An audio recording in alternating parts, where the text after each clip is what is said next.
Ngayong araw mga tropa, nanguha pala kami nitong mga namo dito sa aming lugar. Napakadami na kasi ngayon nito. At alam nyo ba na inaabot to ng 1 linggong proseso bago lutuin at makain? Tara mga tropa, samahan nyo kami ngayong araw manguha at magluto ng napakasiram na namo.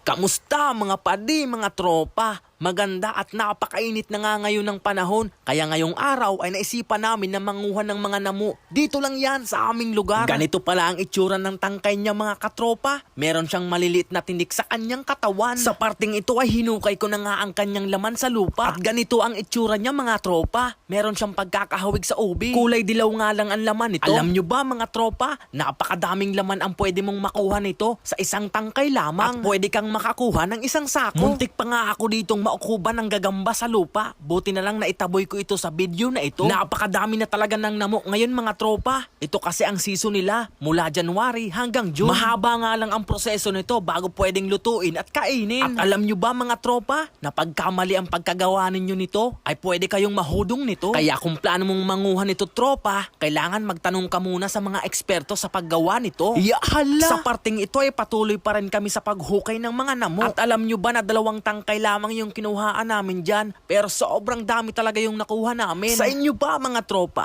nangunguha din ba kayo ng mga ito? At anong tawag nito sa inyo? Pa-comment na lang dyan sa comment section para malaman ko naman ang sa inyo at kung saan nakarating ang video na ito. Sa puntong ito ay naisilid na namin ito sa sako at sa isang eco bag na galing pa sa SM. Meron pa pala kami dyan babalikan, wala na kami kasing lalagyan. Grabe, sobrang gubat nito mga tropa, ang sakit sa luong. Pagdating namin sa bahay ni Patil ay nilatag na namin ito para mabalatan na rin ito kaagad. Napakakati sa balat ng duga nito mga tropa. Kaya huwag kang humawak kung saan-saan para hindi mangati ang buong katawan mo. Pagkatapos nitong balatan ay kailangan pa itong yadyadin ng maninipis katulad niyan. At ibababad na ito sa asin ng 3 araw. Oo tropa, 3 araw yan para maalis talaga yung nakakahudong. Makalipas naman ang 3 araw ay kailangan naman itong pasawan sa ilog o sa umaagos na tubig para tuluyan na itong malinis. Sa pagpasaw naman itong mga tropa, kailangan 1 araw o mahigit pa para tuluyan na talagang maalis at malinis yung pwedeng makahudong o makahilo sa pagkaing ito. Pagkatapos naman itong mapasawan at malinisan ng tubig ay pwede na itong ibilad. At eto na siya mga tropa, eto na ang finished product natin sa namo. Pwedeng pwede na itong lutuin at kainin. At alam nyo ba mga tropa, na kaya nitong umabot ng 1 taon nang hindi pa ito nasisira. Pwede rin kasi itong ibilad at patuyuin at bayuhin at gawing tapi-tapi. Napakasarap din itong ihalo sa ginataan at iba pa. Sa pagluto naman ito mga tropa, ganito lang pala ang ginagawa namin dito. Nilagyan ko muna ito ng tubig para bumuskad ang laman nito. Oo tropa, kahit kaunti lang ang ilagay mo dito, ay grabe siyang umalsa kaya nagmumukha siyang madami. Gata at asin lamang ang nilalagay namin dito sa pagluluto. At konting minuto lang ay pwede na yan mga tropa. Nilalagyan din namin ito ng asukal bago namin kainin. Mas masarap kasi pag manamis-namis. Pagkahain ko nga dito ay agad na kumain itong pamangkin ko at kapatid ko at napathumbs up na lang ito sa sobrang siram. Napakasiram talaga nito mga tropa sa merienda. Partneran mo pa ng mainit na kape. Hanggang dito lang ang video natin mga tropa. Magkita-kita ulit tayo sa ating susunod na adventure.